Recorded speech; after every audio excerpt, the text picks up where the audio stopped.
City Council will consider adding bike lanes to Avenue between Bloor and Davenport. That's been a deadly stretch for cyclists. We'll have lots of reaction to the idea coming up. Organizers of the pro-Palestinian encampment at the University of Toronto has asked for today's meeting with school officials be postponed. We're going to tell you why coming up. And 7 more Ontario schools and boards have joined a lawsuit against social media giants like TikTok and Instagram, including 2 GTA boards. Good afternoon and welcome to CP24 Live at noon. I'm Bakari Savage. And I'm Lena Latafat. Thank you for being here. Organizers of the pro-Palestinian encampment have asked University of Toronto administration to postpone a meeting that was scheduled for today. And CP24's Courtney Hills joins us live from the campus with the latest developments. Courtney. And Bakari, Lena, part of the reason they say they're asking for this pushback on the meeting with the University of Toronto staff is because they say they want to go over some of the paperwork, some of the arguments the university is making as part of this injunction hearing. The latest on that, we're still waiting on the timeline that is expected to come from the judge looking over this application. Of course, earlier this week, we learned the University of Toronto seeking this injunction application to request for police to move in and remove the encampment. Demonstrators have been here on the campus at King's College Circle since May the 2nd. The university has said they are not allowed to stay here. The university has also said this encampment has caused irreparable harm, citing health and safety concerns, also concerns involving hate speech. What we are hearing from the demonstrators this morning, they say they're not going anywhere. They were also in court represented by lawyers yesterday as part of the proceeding. And again, it's the amount of paperwork they say they want to go over before they continue their negotiations with the school. In the meantime, we talked to one of the demonstrators here, one of the student representatives, about why they say they are standing firm and they're not going anywhere. The situation is incredibly dire, and we recognize that, which is why we are continuing these negotiations and pushing the administration to divest and disclose. But as of right now, we are moving the meeting to Friday to give our team appropriate time to review all those documents. So you heard there from the student rep, their lawyers now going over all of the documents. We are just waiting to find out exactly what the next steps will be with the actual injunction hearing. And it looks as though this could take a little while, guys. And I say that because there are a number of different groups, organizations, and people who want to share their arguments and their concerns with this injunction application. Quite a few groups applying for intervener status. This is essentially people who also want to participate in the process. For example, B'nai B'rith has applied for intervener status. We also know that OPSU, one of the pretty major labor unions in this province, getting involved as well with intervener status. So that is also something the judge will have to consider. And again, that timeline, Bakari, expected to come out later today. Eventually, we'll find out when the actual hearing takes place. That's when we'll actually hear the arguments from both sides and see what the decision is on whether this injunction will be granted. Over to you. Okay, continuing our coverage live from the campus of U of T, Courtney Hills. Well, the lawyer for a fired McMaster professor accused of sexual misconduct says he'll be asking a judge to review the university's decision. The school announced this week it had fired Associate Professor Scott Water. A committee found he pursued a sexual relationship with a graduate student who he knew had suicidal thoughts and whose self-harm became more severe and frequent during their relationship. It's also alleged he had a sexual relationship with a student he met on a dating site before hiring her as a research assistant. His lawyer says Water does not accept the university's findings. Toronto police are trying to identify a suspect who allegedly sexually assaulted a 16-year-old girl last Saturday. This happened in the area of St. Clair Avenue West and Oakwood Avenue shortly before 1 o'clock in the morning. The police said that the girl exited a bus and was approached by an unknown man. He allegedly followed her and then sexually assaulted her. The suspect is described as being 25 to 35 years old, about 5'10", weighing 160 pounds, with a medium muscular build and short black hair. Look at those photos right there. You can call police or Crime Stoppers with information. Police are asking for the public's help in finding a vulnerable senior reported missing this week in Markham. 72-year-old Wisla Berniski was last seen yesterday around 1 p.m. leaving his residence on Aldergrove Drive. He's described as 5'7" with short white hair. He was last seen wearing a white T-shirt, white and black shorts, black sandals, and a black baseball hat and sunglasses. A ground search is underway and a command post has been set up at Denison Park as police and his family are concerned for his safety. Anybody with information is asked to come forward. 7 more Ontario schools and boards have joined a lawsuit against social media giants, Dufferin, Peel, and York Catholic District school boards. They're among those who are trying to hold social media companies responsible for disrupting the education system. The original suit claims Meta, Snapchat, and TikTok have compromised students' ability to learn, disrupted classrooms, and created a student population that suffers from increasing mental health harms. Mike Walkowitz is a lawyer with the firm behind the lawsuit. He joined us live this morning with more. The basis for the claim has to do with the way that the products have been designed. We allege that they've been designed negligently and it's causing a complete disruption to the school system. What we're hoping to get out of this is, is multifaceted. We're hoping, number one, to affect change, to bring attention to this issue that the schools and school boards are so concerned about. And number two, to provide compensation and resources to the schools and school boards with the intention of bettering the student experience and helping the education system better confront these challenges. Moit Rogers is a media consultant at ThinkStart, and he says that it's not clear what this lawsuit would actually accomplish. If we consider the fact that the ones that are mentioned in the actual lawsuit are not the only problem, let's look at YouTube. Is Google mentioned in this? No, it's not. We're also looking at other places like Netflix. I don't know about your kids or if you have kids, but my kids spend more time on Netflix than they do on other social media platforms. I think what we're seeing here is a little bit of a PR move when it comes down to these districts all joining together, because there has to be this awareness about how social media is actually influencing our kids. But unfortunately, I don't think this is the best way to actually hammer that home. The lawsuit seeking roughly $4.5 billion in damages. Data from Toronto Public Health shows opioid deaths last year surged above pre-pandemic levels. TPH says 523 opioid toxicity deaths were reported in the city in 2023. That is a 74% increase from 2019. It says preliminary information indicates that nearly half of the deaths were among people between the ages of 25 and 44. Public Health says the unregulated drug supply is increasingly contaminated with dangerous substances. It's issued 4 alerts this year about toxic drugs in circulation. Well, a group of doctors and addiction specialists is urging ER physicians to prescribe specific medications to help curb cravings and alleviate withdrawal from alcohol use. Guidelines on prescribing by the Society for Academic Emergency Medicine includes input from patients harmed by alcohol dependence. The lead author says that people who suddenly stop drinking after consuming large amounts of booze, they can end up with severe withdrawal symptoms, like seizures. Experts say that doctors often lack training on which medications are most appropriate, even though alcohol withdrawal can be deadly. The Ontario Liberals are set to table a bill to ban clinics charging for access to primary care. Yeah, the bill will be introduced this afternoon by Liberal health critic Adil Shamji. If passed, it would prohibit nurse practitioners from billing privately for medically necessary services and proposes to double the fines on practitioners who charge patients. And the bill would also authorize reimbursements for any inappropriate fees charged after the law is passed, and would also create a framework to publicly fund all nurse practitioners within 6 months. The legislation that I'm introducing today isn't just sound public policy. I hope people will notice that it's also making a point, that there's a lot that can be done, and that if an opposition member who's only been elected for 2 years can design and introduce the protections for Ontarians, then Sylvia Jones and Doug Ford, with all the government resources that they have, all of the bureaucracy that they have supporting them, should have been able to have done this months, if not years ago. And they are deliberately refusing to act to protect public health care. Last month, Ontario Health Minister Sylvia Jones asked her federal counterpart to block non-physicians for charging for publicly funded health services.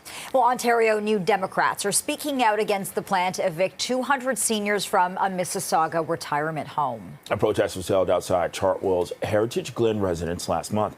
The building has been sold to private housing developers, and the seniors, they're being kicked out. Residents got a notice in March telling them that they had to be out by the end of July. Heritage Glen offers both independent and assisted living and has staff providing care to residents. And some of the tenants are over 100 years old, and they've lived there for decades. We as the official NDP opposition maintain that rent evictions in retirement homes must end and that the Residential Tenancies Act must be amended to address these types of evictions. Seniors need safe, affordable places to live, but when the bulk of seniors' housing exists to make profits for investors, a real estate trust, like Chartwell, has the power to sell their homes out from under them. It is unconscionable for a senior on a fixed income to be suddenly uprooted and told to find another place to live. We've done some research, and what we've found is that Chartwell, since 2004, has received $75 million in taxpayer subsidies. So this corporation is a tax-subsidized corporation, and they're receiving this to run long-term care homes and seniors' homes.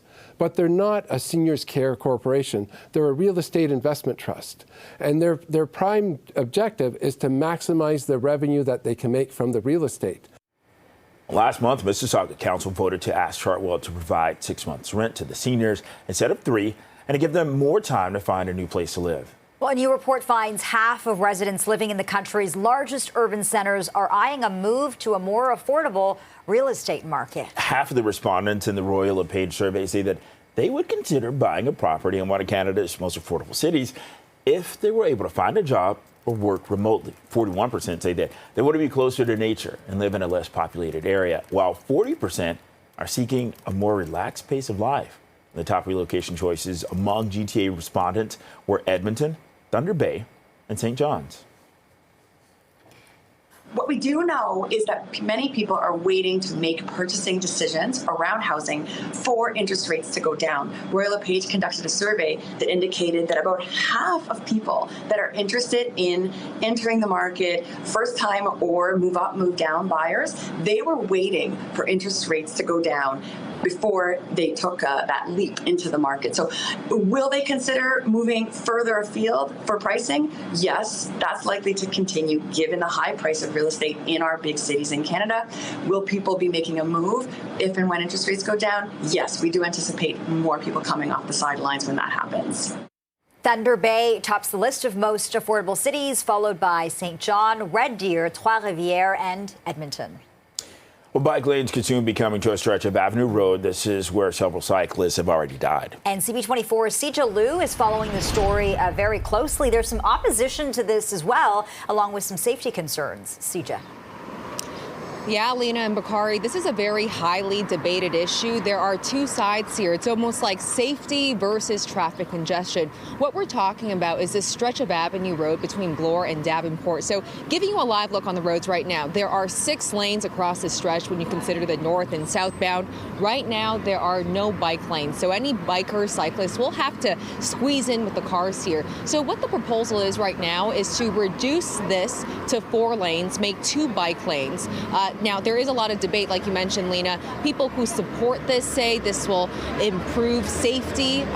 Over the last 9 years, 3 cyclists have died on this very stretch of road, the most recent one in 2021. So those road safety advocates say we need bike lanes to make sure no one gets injured or dies on this road again. And they also say it will help with traffic because it will encourage more people to go on their bikes rather driving a car. However, on the flip side, those who are opposed to this idea say this will only make traffic worse. And to be honest, there is a lot of traffic on this road right now, and reducing this from 6 lanes to 4 lanes will really clog up the roads. And business owners that we spoke to also say this will not be great for parking. So overall, there are 2 sides to this debate. And I mean, our camera person, BBB, has been here the last several hours, and he's noticed about 20, 30 cyclists driving by, and it's been a very tight road.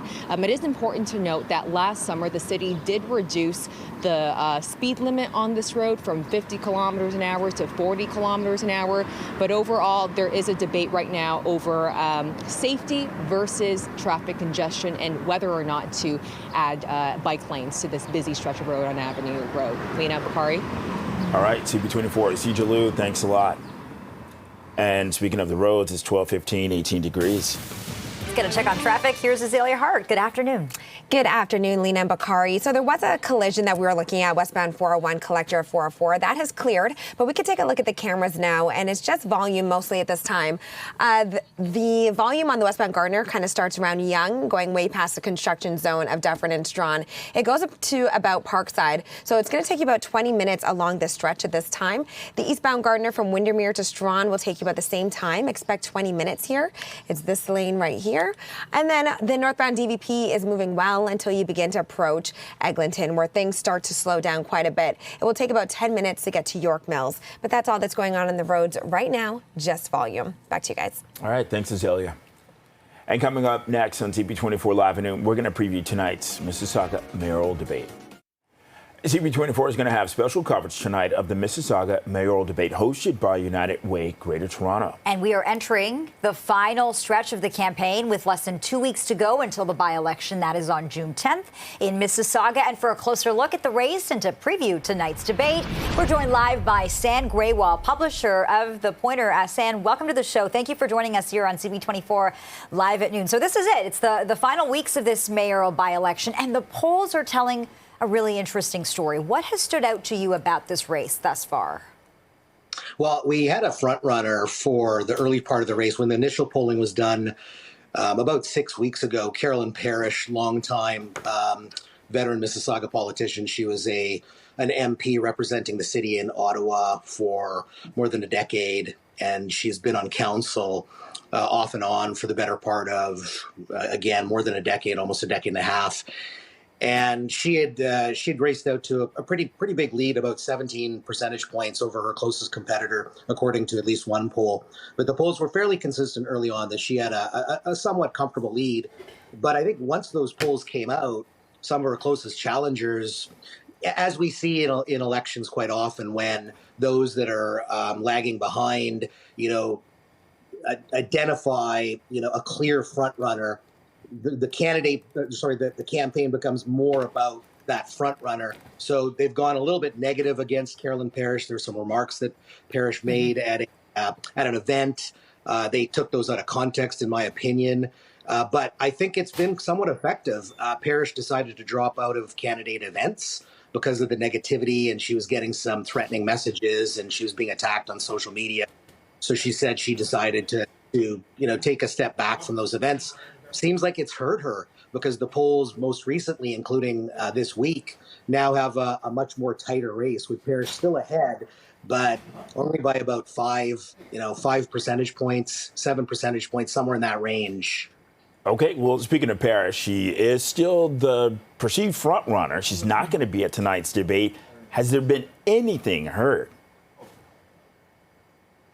Heard about. Did you say hurt? Heard from her camp. Yeah, I mean, she's been quite clear with the Pointer anyway. I mean, she's put out some public messages saying that two things primarily. One, she had organized a lot of events, fairly large events, with between 100 and 300 people committed to attend, and those were organized quite early in the campaign, so she could not cancel those. And then the other thing, as I mentioned, that she felt that as the front runner, it was obvious, and we saw at a couple of the events when some of the other candidates were really attacking her, going really negative. And in my opinion, based on the statements that she made, the so-called controversial statements, which we have the full transcripts. We had 2 journalists at that event, and we had the transcript and the recording of it. So we saw exactly what she said, and it was very much taken out of context. She didn't say anything that was discriminatory. She basically said that,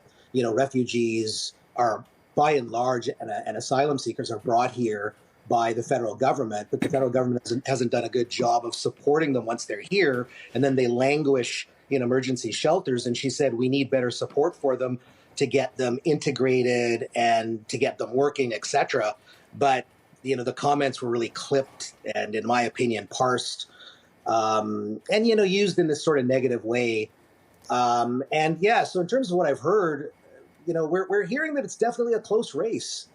I would wish that some of the issues, it's a huge time for Mississauga. I liken it to where Toronto was in the 70s and 80s and its growth, trying to become a big city. That's where Mississauga is at right now. And There's a lot of big issues. And if you want to get into that, I don't think we don't have a lot of time. But yeah, there's a lot of stuff that I hope the candidates in these last couple of weeks will get into that's more substantive, that's more issue-based, offering up their solutions to these big questions that Mississauga is facing. Yeah, and residents in Mississauga will have a big decision to make in just a few weeks. San Graywall with The Pointer, thank you so much for your analysis and reporting. We appreciate this. Thanks a lot. Thanks so much. And coming up next on CP24 Live, the jury has begun deliberations in the Donald Trump hush money trial. Mother Teresa could not beat those charges, but we'll see. We'll see how we do. It's a very disgraceful situation. Every single legal scholar and expert said this is no case. It shouldn't be brought, and it certainly could have been brought 7 years ago, not in the middle of a presidential election. Okay, so this is what Donald Trump just said earlier this morning, just a few minutes ago, at the jury in his hush money trial. They're now weighing the former U.S. president's fate. And for more, we're joined live by CTV News political analyst Eric Ham. Eric, it's good to see you. Thank you for joining us. So we heard from the former president.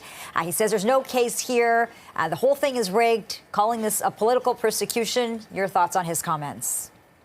Well, his comments have no meaning at this point because it's going to be those 12 jurors, 7 men, 5 women, who will decide the fate of the president, the former president of the United States, and the presumptive GOP candidate. And depending on what the outcome is in this case, it will certainly have an impact on this race. If Donald Trump is found guilty of any of these charges, I think it could be the death knell for his presidential campaign. If he does not, if he's acquitted, then I think what we see is the president lives to fight another day.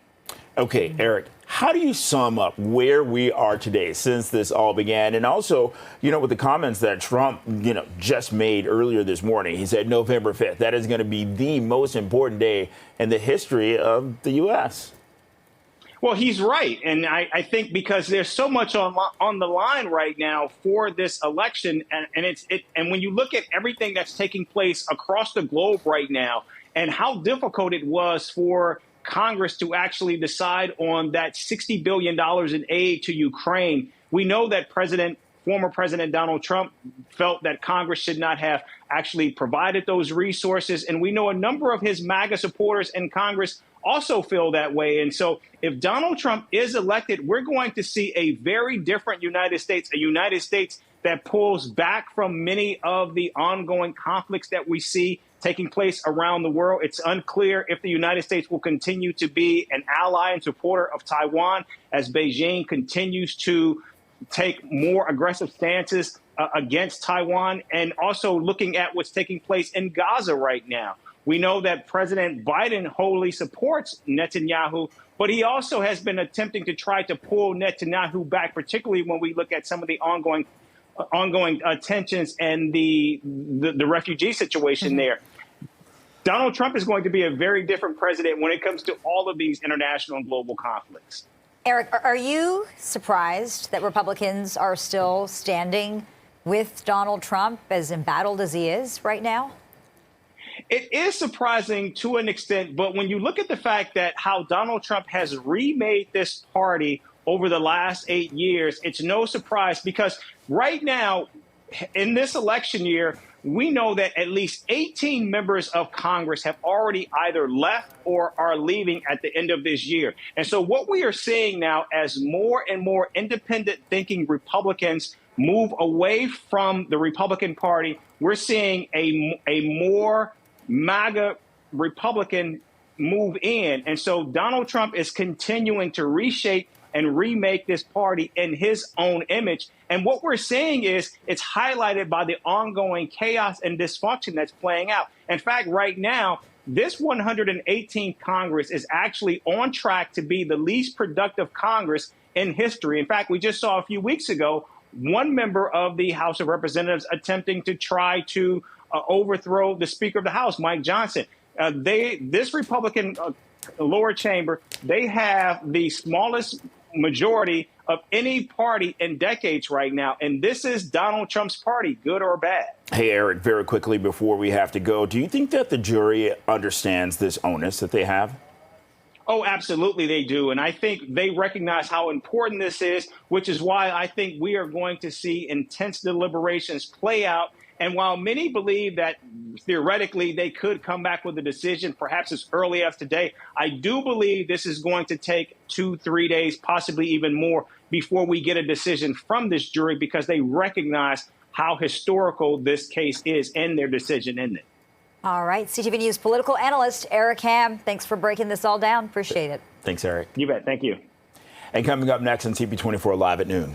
City Council will be considering adding bike lanes to Avenue between Bloor and Davenport. We'll have a reaction to the idea coming up.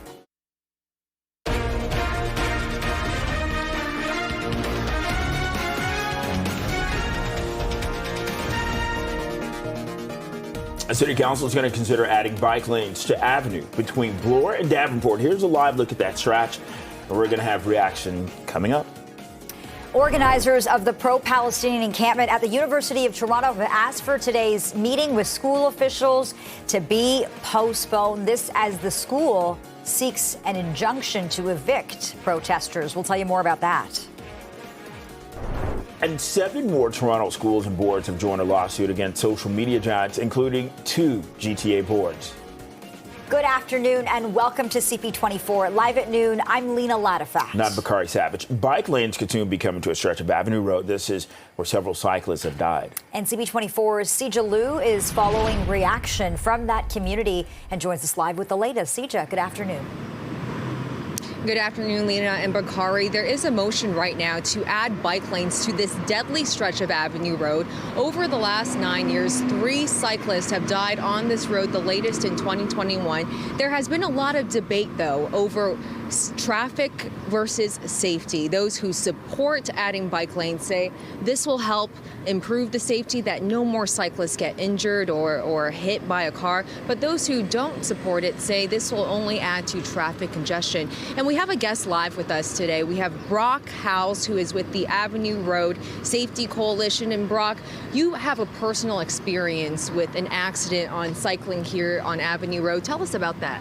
So 2 years ago, I was cycling on Avenue Road just a little bit north of this location, and a bus that was turning left struck me while I was pulling my daughter's trailer. Fortunately, the trailer was empty at the time, but it could have been much worse. So that's when I became involved with the advocacy to improve safety for all road users on this stretch, including cyclists and pedestrians.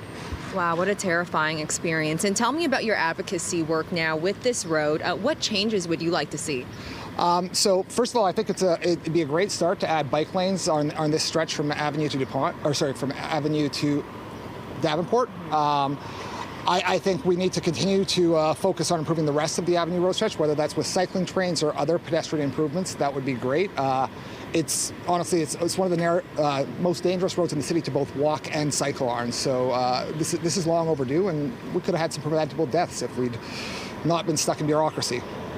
Now, there's been a lot of debate over traffic and safety. People who don't support this idea say there's already so much traffic on this road, this will only make it worse. Where do you stand on this debate? So I think in the general context, first of all, I think we always have to be careful when we're comparing safety and life against traffic inconveniences. That's not to say that we shouldn't consider that, but we need people to feel safe where they are. Secondly, there's obviously the environmental goals. We're trying to reduce carbon emissions. And also, Toronto's growing at such a rate that even if we kept every single car lane, we have nowhere else to build. We need to drive alternate modes of transportation. And cycling and walking is part of that tool. And the last thing I'd say specific to the Avenue Road stretches, we have 4 lanes south of Bloor and we have 4 lanes north of St. Clair. This is the only stretch of the road that has 6 lanes. So we know that the volume that traverses on this stretch can be managed with 4 lanes, and there's no reason why it shouldn't be during this portion as well. Yeah, well, absolutely. Thank you so much, Brock. Appreciate you being here with us today. And like he just mentioned, this is a very contentious issue right now, but council will be making a final decision on this on June 26th. So Lena Bakari will be keeping a close eye on that date. We sure will. Sita Liu reporting live. Thank you so much. It is 12:34, 18 degrees. Speaking of congestion, let's get a check on that. Lunch hour drive. Azalea Hart keeping a close eye on conditions. Yeah, we're absolutely seeing a lot of congestion right now. Let's take a look at the cameras. This is the westbound 401 collector at Weston. One left lane is closed due to a disabled vehicle. That's right here. It doesn't seem to be actually affecting traffic at this point, so that's the good news. Over onto the westbound Gardner, volume begins starting around Yonge Street, and it's going way past the construction zone of Dufferin and Strawn. So it goes to about Parkside, and it's going to take about 20 minutes at this time. The eastbound Gardner from Windermere to Strawn is pretty heavy. It's going to take about the same time, 20 minutes here, and the northbound DVP, it's moving well.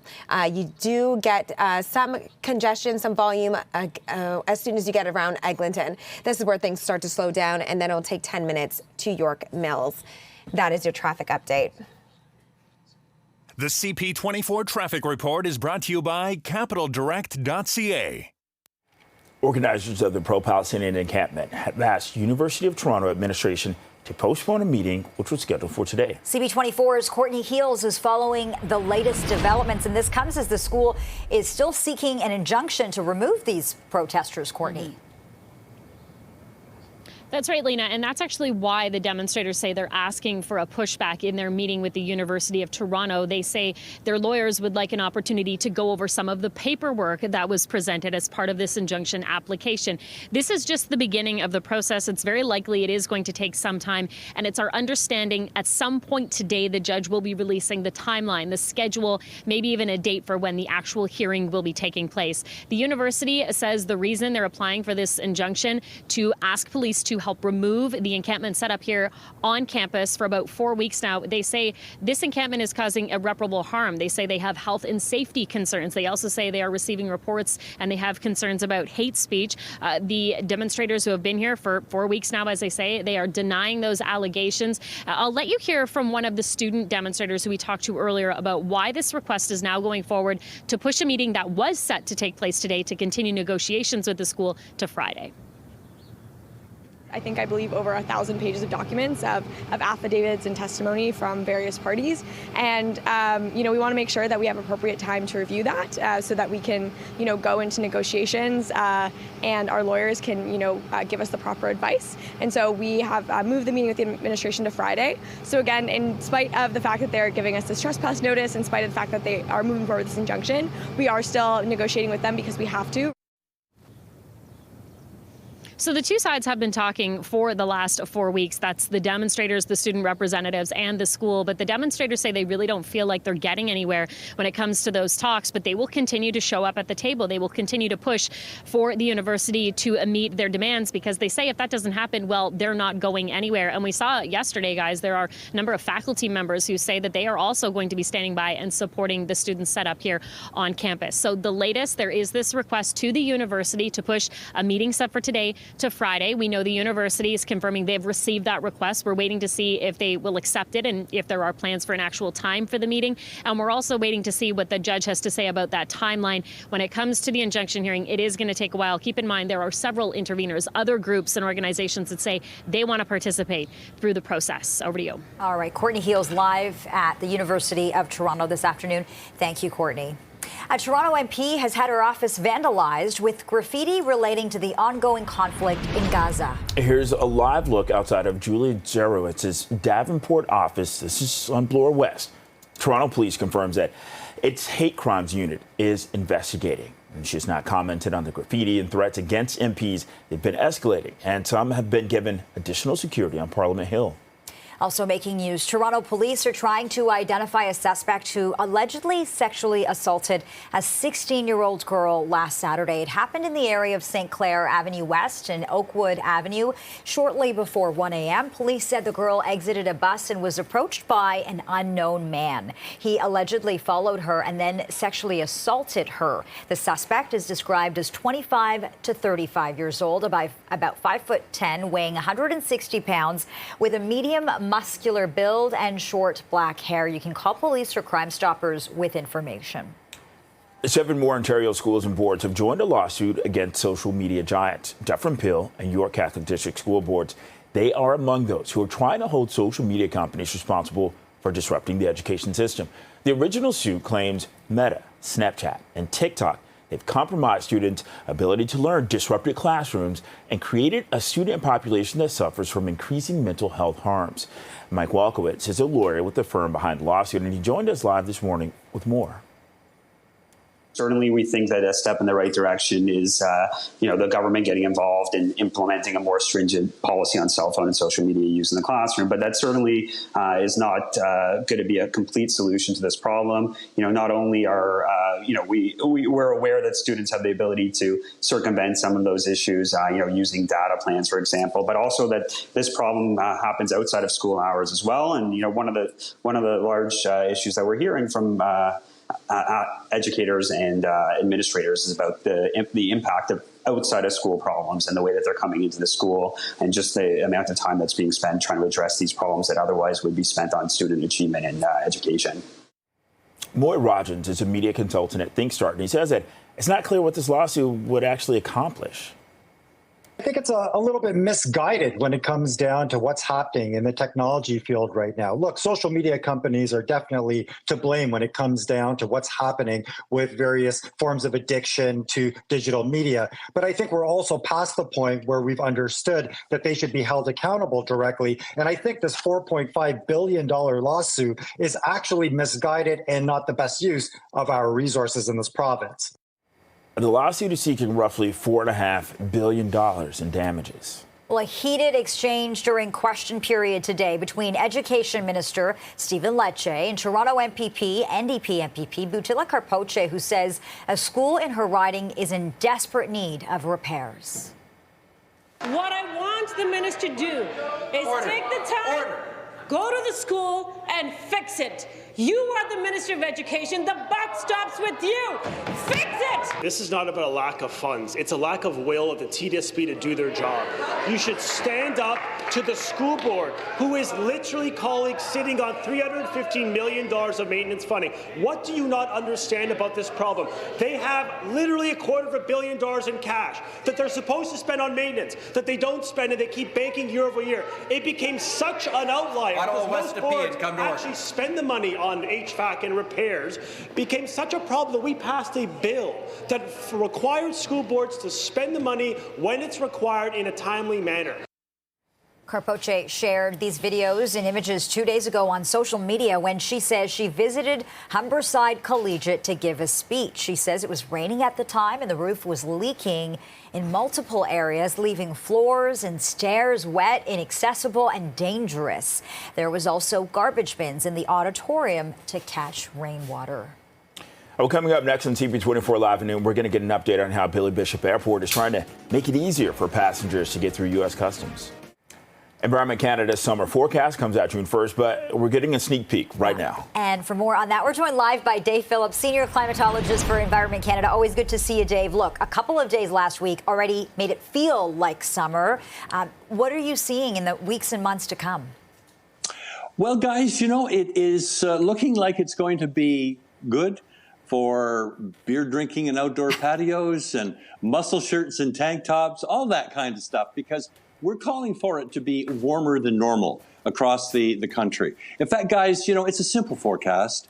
Here it is. Those reds look like the country's going to be on fire. That just tells you how confident we are that it's going to be a warmer than normal summer. Three choices. Could be warmer, colder, or normal. And you see that kind of grayish area off of the coast of British Columbia. That's normal. So you see no area of Canada is saying it's going to be colder than normal. So the entire country looks like it's going to be warmer than normal, except the outer coast of British Columbia, and that's just more seasonable kind of temperatures. But guys, it's been 20 years since we've had a colder than normal summer in Canada. So it's almost as if that has been the trend. That is what we're locked into. So this is not surprising. Now, last year, we had in Canada the warmest summer on record. We had the warmest globe on record. So I don't think it's going to be as excruciatingly hot as that, but I think it still will be that sense it'll be warmer than normal. And the good news is going into the summer, we've actually been, believe it or not, I know it hasn't seemed like it's been summery like weather because there's been a lot of cloud, a lot of little of precipitation. We've had over 50% more precipitation than normal. But I see that guy as the money in the bank. That's because, we've got the precipitation. Farmers are going to be happy. Now, if we can warm it up, my gosh, the Great Lakes waters will warm up and the air will, and my gosh, the soil will warm up. I can already taste those strawberries that are going to come out in late June. Okay, so now Dave, I want strawberries. Yeah, you said it's going to be warmer than normal. Are we going to be breaking a lot of records? Yeah, Bakari, that's always a tough question. We think this is just the personality and the character of it. I don't think it will be like in Canada. I don't think it'll be as warm as last year because in my profession, you don't forecast records.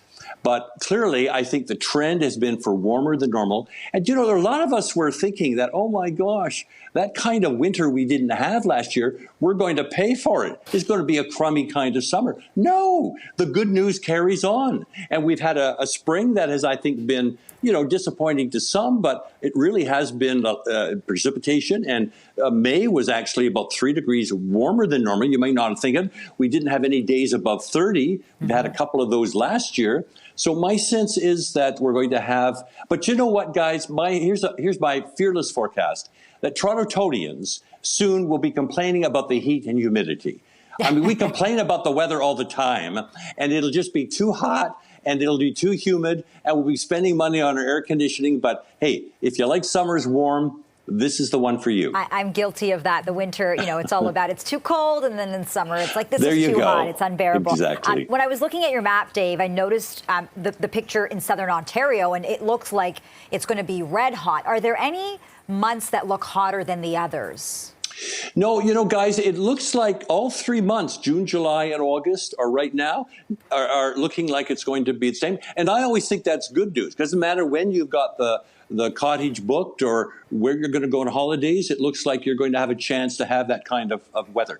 But here's the warning, is that, we're not just a land of blizzards and wind chill and polar vortex. We also get severe weather in the summertime. We are the second most tornado-prone country in the world. We get strong winds, heavy rains, and hail. So my sense is that we will have our share of that. But the good news is that, hey, they usually last a very short time. So it's not as if it's going to spoil your whole weekend. But my sense is keep an eye on the sky. Don't leave home without getting the weather word. Tune in to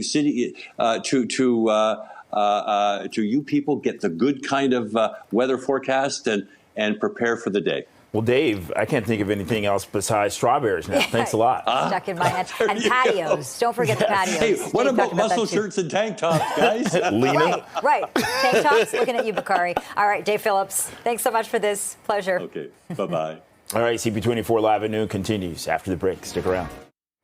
Billy Bishop Airport is providing an update this afternoon on bringing U.S. Customs and Border Protection pre-clearance to the island airport. And for more on this, we're joined live by RJ Steenstra, Ports Toronto President and CEO. RJ, thank you for making time for us. We know it's going to be a really busy afternoon for you guys. So you're labeling this as a new era when it comes to connectivity and connecting people. What exactly is changing at Billy Bishop Airport? Yeah, so thanks for having me today. So we're making an announcement today and taking another big step in the project for U.S. pre-clearance here at Billy Bishop Toronto City Airport. And the reason why this is significant for the city of Toronto, the region, and for the country is it enables going across to the U.S. by aircraft easier and more convenient for passengers that currently use the airport. So we're pretty excited about taking this next step, which is to award 2 significant contracts, one for baggage handling services and the second one for construction management of the actual facility. Hey, RJ, with this pre-clearance for the U.S., does this mean that there's a possibility even more flights could come to the island airport? Well, absolutely. So when you think about U.S. pre-clearance, there are a limited number of U.S. airports you can fly to because you need to have U.S. customs on the other side. With U.S. pre-clearance, you are clearing customs here on Canadian soil, and you can enter multiple destinations into the U.S. without going through customs on that side of your flight. So it opens up market opportunities that we're exploring and looking at, and we'll be adding flights, hopefully, to the airport airport beyond the ones we currently have to the U.S. That's good news for travelers. I'm sure there was a lot of research that went into this. This method was tried and tested at a number of airports all over the world. What did you find in terms of that data? Well, again, it's really about expanding the opportunity. When you think about going into the U.S., you need to have customs clearance on the other side. Doing it in Canada gives you a single point of entry to multiple cities throughout the U.S. that don't need to have customs on their end of the journey. Hey, RJ, you also mentioned awarding 2 contracts, baggage handling. Let's talk about that process and how that's going to change the experience of, landing, getting off the flight, and getting into the city even faster. Yeah, so really it's an internal change that has to happen for baggage clearances. So when a flight is going to the U.S. or coming from the U.S., it has to channel in the airport's internal processes differently than it currently does. So all staff will be taking that process on and reconfiguring our baggage handling services at the airport and ensuring that we're meeting all of the regulations and requirements for both the U.S. side and the Canadian side. RJ Steenstra, Ports Toronto President and CEO, thank you. Yeah, thanks for this sneak peek. Thank you for having me. And thank you for watching CP24 Live at Noon.